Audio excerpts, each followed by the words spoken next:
Компактный корпус и большой дисплей, 12 режимов тренировок, влагозащита корпуса, отслеживание СПО2, наш любимый кислород, отслеживание сна и сердечного ритма, постоянное обновление циферблатов, наличие тренировок дыхания и оповещений о необходимости отдохнуть, отслеживание активной деятельности, моментальные уведомления и небольшой ценник. В общем, все стандартно для Xiaomi. Сейчас все расскажу. Всем привет, вы на канале Пользы.нет, и здесь только быстрые обзоры и долгие стримы. И сегодня с вами мы наконец-то собрались для того, чтобы пообозревать очередное китайское детище, а именно Halo RS4. Этих часов у них уже море.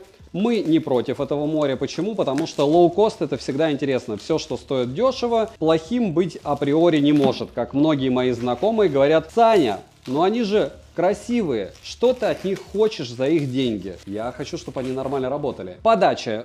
Пленка, как всегда, убого наклеена. Коробка, как всегда, меня радует. Углы не побиты даже после Почты России. Плюс в карму Halo за такой подход.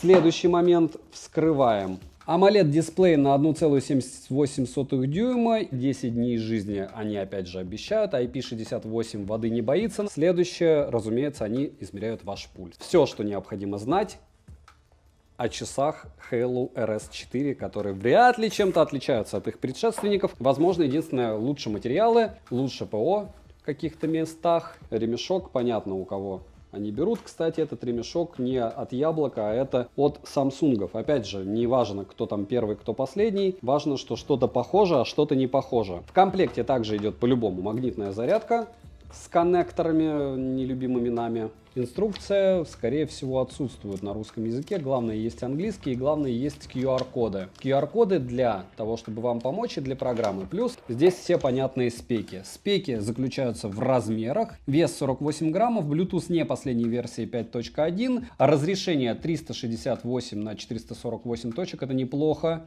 Написано также, что они работают как с Android устройствами, так и с iOS системами. А как это все дело включается? Скорее всего, необходимо, как всегда, магнитная зарядка, но нет, с кнопочки. По поводу размеров, здесь 20-миллиметровые ремешки, не ужасного качества. Смотрим, 49 граммов, как и обещали.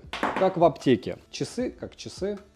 Рамки, как рамки. Приложение нужно скачивать. Смотрим. Всем привет, вы на канале Пользы.нет, меня зовут Саня, розыгрыши море, читаем описание, какие сейчас актуальны. Постоянно это 5 Mi Band 6 серии, разыгрываются за лайк, подписку и комментарий к любому видео. Подписывайтесь с колоколом, а сегодня я расскажу вам о смарт-часах Xiaomi Halo RS4. На выбор в продаже два цвета корпуса и ремешков, черный и серый. В моем случае это черный. Корпус изготовлен из алюминиевого сплава, тыльная часть из пластика. На ней ничего необычного нет, исключительно магнитные контакты для зарядки и датчик сердечного ритма. Как многие жалуются, магнитные контакты приходится очищать. Ведь вы, если носите данное устройство, рано или поздно такие проблемы могут появиться. Ремешок сменный, изготовлен из силикона. Крепление стандартное на 20 мм. Качество, конечно же, на свои деньги, то есть не фонтан. Габариты самих часов равны 37 мм на 44 мм и 11 мм в ширину вместе с датчиками. Дизайн очень сильно напоминает Apple Watch, включая боковую круглую кнопку, сделанную под Digital Crown. Только единственное, функционала у нее Digital Crown нет. На мужской и женской руке смотрятся хорошо и не громоздко. В носке часы комфортные, по ощущениям не тяжелые, дискомфорта не доставляют. У кнопки есть небольшой люфт, и из корпуса она выпирает прилично, а также за счет своей формы легко цепляется к одежде. Далее, из датчиков на борту имеется датчик сердечного ритма, датчик СПО2 и датчик движения. Основная единственная кнопка выполняет функцию кнопки питания и функцию назад. При прокручивании колесика ничего не происходит, как говорится, сделано для красоты. С фронтальной части нас встречает дисплей AMOLED на 1,78 дюйма с разрешением 368 на 448 пикселей, что значительно больше, чем у RS3 с 1,2 дюйма, обзор на который вы можете посмотреть по ссылке на канале в правом верхнем углу. Картинка у данной модели RS4 достаточно насыщенная, и в солнечную погоду яркости хватает, а вот автояркости, к сожалению, нет. Но регулировка уровня яркости дисплея четырехступенчатая, что хорошо. Перелистывание экрана происходит рывками, особенно заметно это при пролистывании основного меню. Будем надеяться на новую прошивку, но не факт, что с ней что-то изменится. Интерфейс недоступен на русском языке, но есть возможность установить английский. Но не сказал бы, что в русском есть большая потребность, так как уведомления отображаются на нашем родном языке, а текстового сопровождения внутри по минимуму. Например, в меню все определять придется интуитивно по картинкам. Летим далее. Функции всегда активного экрана нет. Always on Display отсутствует, что неудивительно, как вы понимаете. По свайпам слева направо и справа налево с главного экрана расположены виджеты, такие как тренировка дыхания, погода, сон, SPO2, сердечный ритм и отчет об активности. Свайп сверху вниз, быстрая панель настроек, в которой имеется дата, время, день недели, активно ли подключение к смартфону, регулировка яркости, заряд аккумулятора в процентах, поиск телефона, режим не беспокоить и переход в основные настройки. По свайпу снизу вверх расположено основное меню, и оно небольшое, состоит из отчета об активности, сердечного ритма, SPO2, тренировки, рекорды, погода, сон, сообщения, музыка, таймер, секундомер, поиск телефона, тренировка дыхания, регулировка яркости и настройки. Bluetooth на борту версии 5.1 почти последний. К Wi-Fi часы не подключаются, потому что Wi-Fi модуля внутри нет. В основных настройках очень скудный доступный набор. Циферблаты, яркость, информация об устройстве, выключение и перезагрузка. И все. Уведомления о звонках приходят моментально, но также приходит уведомление о том, что вы совершаете исходящий вызов со своего смартфона, что удивительно. С часов можно только удалять уведомления о входящих звонках и сбрасывать их. Разговаривать и набирать, разумеется, нельзя, так как ни динамика, ни микрофона на борту нет. СМС-уведомления приходят также моментально, иконки мессенджеров не отображаются, как и смайлики и фото. А слова в тексте немного собираются в кучу, не хватает пробелов. Длинные сообщения полностью не отображаются, носимое устройство сохраняет только последние 8 уведомлений, вибра есть, слабенькая и ненастраиваемая. NFC есть для Alipay, но у нас это дело не работает, что неудивительно. То есть, если вы живете в Китае, вы будете радоваться, ими можно платить. Если живете не в Китае, то нельзя. Для построения карты тренировок используется RS4 GPS телефона, собственного GPS внутри нет, и это фейл очередной. С другой стороны, учитывая стоимость, также неудивительно. Наушники подключить возможности, разумеется, нет, так как нет внутренней памяти, свободной под музыку. Переключение музыки, проигрываемой на телефоне, работает отлично, и регулировка громкости с запястья доступна, что удобно. Умные часы поддерживают 12 спортивных режимов, но по-прежнему нет водных тренировок. Из доступных тренировок есть альпинизм, занятия на тренажерах, йога, гребля, футбол, ходьба, бег, езда на велосипеде и другие. Во время некоторых видов тренировок часы записывают пульс, количество шагов, калорий, средний темп, расстояние. Некоторые спортивные режимы девайс в состоянии определить сам. Летим дальше. Емкость аккумулятора составляет 230 мАч.